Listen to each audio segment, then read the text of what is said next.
For 9 months, I was the happiest man alive. I was going to be a dad. My life, which had always felt a little fuzzy, finally had a sharp, beautiful focus. I built a crib. I argued with her over names late into the night. I'd press my ear to her belly and talk to a baby who was never there. And then, in a single gut-wrenching moment, I found out that my entire world, the future I was so excited for, the woman I loved, was a lie. It didn't just crumble. It was like waking up from a dream and realizing you were never even asleep. This isn't an easy story to tell. For a long time, I was too ashamed, too humiliated to even speak about it. It's a strange thing, mourning a life that never existed. It's a different kind of pain to realize your deepest hopes were being used against you. But I'm telling this story now because I know what that confusion and betrayal feel like. And I know that the only way to start rebuilding is to finally say out loud what happened. Before all this, my life was okay. I had a decent IT job, a few good buddies, a routine. But I always had this feeling like I was just drifting. Then I met Clara. She was electric. She was funny. She looked at me and saw someone I wanted to be. We fell in love, fast and hard, the way you see in movies. About a year in, we hit a rough patch. Nothing huge, just the normal friction of two people trying to build a life together. The arguments got more frequent, the honeymoon phase was definitely over, and I think we both started to wonder if we were actually going to make it. And then, right when that fear was starting to feel real, she told me. I remember it perfectly. It was a Tuesday night. I came home from work, still angry about a dumb fight we'd had that morning. The apartment was dead quiet. I found her on the edge of the bed, just holding something. When she looked up at me, her eyes were wide, and she was holding a pregnancy test. It was positive. Every single bit of frustration, all the doubt, it just vanished. It was like a tidal wave of pure joy washed everything clean. I literally dropped to my knees in front of her and just started sobbing. Not because I was scared, but because in that 1 second, the fog of my future cleared. I wasn't just some guy anymore. I was going to be a father. We were going to be a family. We stayed up all night, just talking and dreaming. Leo for a boy, Sophia for a girl. We wondered whose eyes the baby would have. We were already looking at houses with backyards. My life, which had felt like a random collection of dots, was suddenly a complete picture. That rough patch? It felt like a distant memory. This baby was a whole new book for us, and I was convinced it was going to be a masterpiece. The first few months were incredible. I've never felt so alive. I downloaded one of those apps that compares the baby's size to a piece of fruit. "Clara!" I'd yell. "Leo's the size of a lemon this week." I read every book I could find. The Expectant Father. What to Expect. I became an expert on trimesters and folic acid. I was all in. I told my parents. My mom cried. My dad, a man who almost never shows emotion, gave me a hug that nearly cracked my ribs and told me being a father was the best thing that ever happened to him. I was joining the club. Clara's family was just as excited.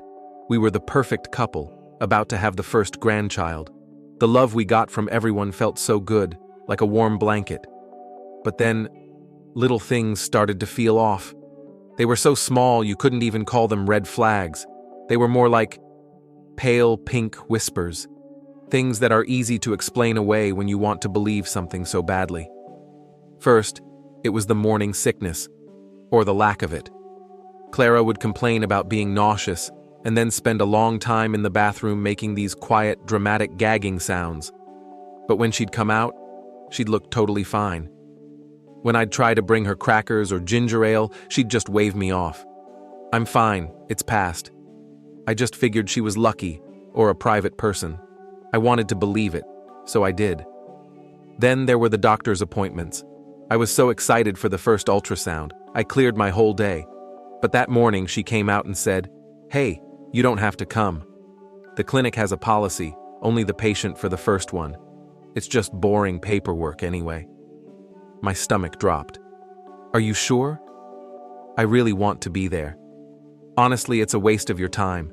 I'll get you a picture of the ultrasound, I promise. We can go to the next big one together." It felt wrong. But what was I supposed to do? Call her a liar? Questioning her felt like questioning the baby, questioning everything. It would make me the bad guy, the untrusting partner. So I let it go. And that became the pattern. For every appointment, there was an excuse. It's just a quick heartbeat check. My mom wants to go to this one. I had to reschedule, and it's during your big meeting. Each excuse made sense on its own, but when you put them all together, they started to feel heavy. She did show me an ultrasound photo, a grainy black and white smudge. I cried when I saw it. I put it on the fridge, made it my phone background. I showed it to everyone. Of course, now I know that if you type 8-week ultrasound into Google, you'll find that exact same picture 1,000 times over. But then, to me, it was my kid. As we hit month 4, then 5, then 6, other things just didn't add up. I'd wrap my arms around her from behind to feel her stomach, and she'd pull away. Don't. I'm feeling really sensitive. Or, the baby's in a weird spot, it's uncomfortable. I never felt a single kick. Not once.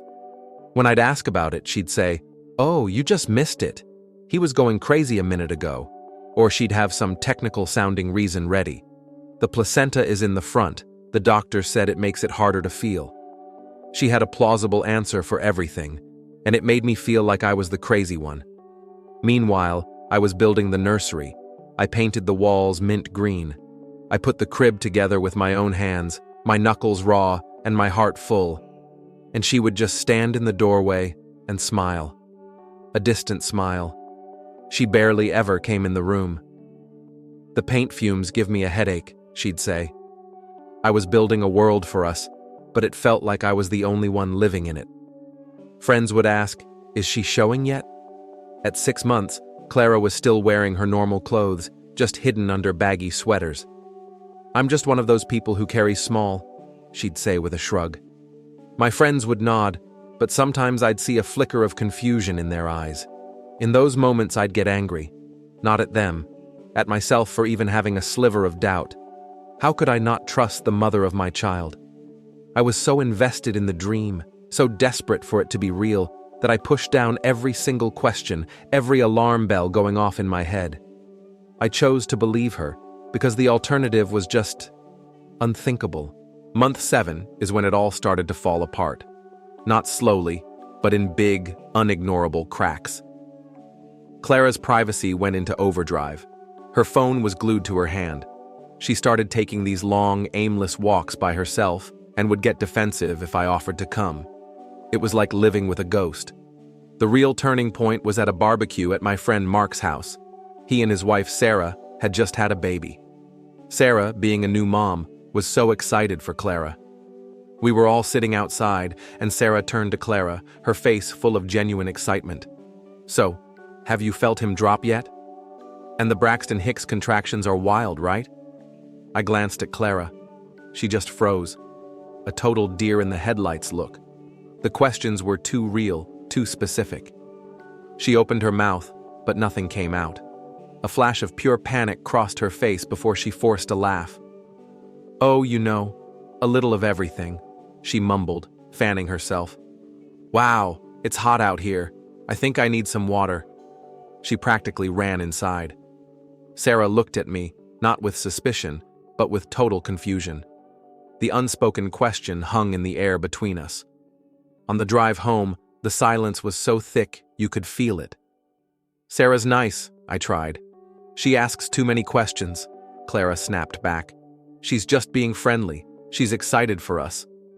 "Well, it's invasive. My pregnancy is my business." The absurdity of that, her calling it her pregnancy, hit me like a ton of bricks. The dream was starting to feel like a play where I was the only actor who didn't know his lines were fake. The unease I'd been suppressing for months turned into active, sickening suspicion. That night, I couldn't sleep. My mind was just replaying every weird moment, every flimsy excuse. Was I going crazy? Or was something horribly wrong? I did something I'd never done. While she was in the shower, my hands shaking, I looked at her search history. There was nothing about strollers or pediatricians. Instead, I found searches like realistic silicone pregnancy belly, how to fake pregnancy symptoms, convincing excuses to miss doctor appointments. My whole world just tilted. The feeling wasn't shock, it was a system crash. A wave of nausea hit me so hard I had to grab the desk. It was the entire blueprint for her deception, right there. I clicked a link, a website selling props for movies, and there it was, a fake pregnancy belly. A cold, horrible certainty washed over me. Every time she had flinched away from my touch, she wasn't being sensitive. She was stopping me from feeling the cold, lifeless silicone. I needed physical proof, something I could hold. A few days later, while she was on one of her walks, I went into her closet. My heart was pounding. Tucked away in a big cardboard box under a pile of old shoes, I found it. Inside, nestled in tissue paper, was a silicone prosthesis, a fake belly designed to look like a 7-month pregnancy. It even had straps. Holding this grotesque thing, this physical manifestation of the lie, I felt nothing. Just a hollow, empty void. This was the baby I'd been talking to. This was the kick I'd been waiting for, a piece of plastic. I put the silicone belly on our bed, right in the middle. I sat in the chair in the corner of the room, and I waited. When she came home, she was humming. She walked into the bedroom, said a cheerful, "Hey, I'm back," and then she saw it. She froze. The color drained from her face. The happy mask she wore every single day just disintegrated. Her eyes darted from the belly on the bed to my face. The silence was suffocating. "What is that?" she whispered. The audacity of that one last lie was staggering. I didn't yell. My voice was quiet, detached. "You know what it is, Clara. The question is why?" Her first instinct was to keep lying. "It's a joke, for a costume party," she said, forcing a laugh that sounded like breaking glass. I just stared. My silence was louder than any screaming match. Then she tried to gaslight me, tears streaming down her face. "I can't believe you went through my things. You don't trust me? How could you think this? I'm carrying your child." She gestured to her now obviously flat stomach. That's what finally broke me. "Stop it," I said, my voice finally cracking. "Just stop. I saw your search history, Clara. I know about the fake tests, the excuses, and I know about this." I pointed to the belly. "Stop lying." And then she just collapsed, sobbing on the floor. It wasn't the sound of someone who was sorry. It was the sound of someone who'd been caught. The real story was both simpler and more pathetic than I could have imagined. It was about fear. Our rough patch had scared her. She was terrified I was going to leave. So, in a moment of pure panic, she faked a pregnancy to keep me. The original plan was to have a miscarriage after a few weeks, thinking the shared trauma would bond us. But then, she saw my joy. She saw the love from our families, and she got addicted to the attention. The lie was a drug, and she couldn't stop. She just kept digging the hole deeper and deeper. The days after were a blur. My vibrant, colorful world turned gray. I couldn't eat. I couldn't sleep. The nursery was the worst part. I'd just stand in the doorway and stare at the empty crib, a monument to a lie. How do you grieve someone who was never real? There are no sympathy cards for that. The loss of trust was total, not just in her, but in myself. How could I have been so blind? Her lies made me question my own sanity. Telling my parents was one of the hardest things I've ever done. Having to call them and say their first grandchild wasn't real, the humiliation was a physical thing. Their pity was almost worse than anger would have been. I moved out that week. I stayed on Mark's couch. He and Sarah knew something was wrong. They didn't push. They just let me be angry. They let me be quiet. But I felt completely alone. My experience was so bizarre, it felt like it had happened to nobody else in the world. Healing has been a long road, and it's not a straight line. The first step was cutting off all contact with Clara. Her apologies were just more manipulation. The most important step was getting professional help. My therapist helped me understand that being deceived so completely wasn't a reflection on me, but on her. He helped me learn to trust my own gut again, something she had expertly broken. It's been 2 years. I'd be lying if I said I was over it. The scars are there. Sometimes the name Leo or the color mint green will hit me out of nowhere. Trusting new people is hard. A part of me is always on high alert now, but I'm not on Mark's couch anymore. I have my own place. I painted over the mint green walls. I gave the crib away. Painful steps, but necessary. I had to let go. I have no idea what happened to Clara, and I don't want to. Her story isn't my story anymore. My world was destroyed by lies. But in the rubble, I found a chance to rebuild. Not the life I thought I wanted, but a different one. A real one. A life built on truth and a resilience I never knew I had. The purpose I thought I'd found in being a father was a mirage. I'm learning now that my real purpose is to be the architect of my own life, and to never let someone else's lies define my truth. Going through this was the hardest thing I've ever done, and sharing it isn't easy. But I know that feeling like your reality has been shattered can be incredibly isolating. If you've ever had your trust broken like this, please know you are not alone. Feel free to share your own stories of resilience in the comments.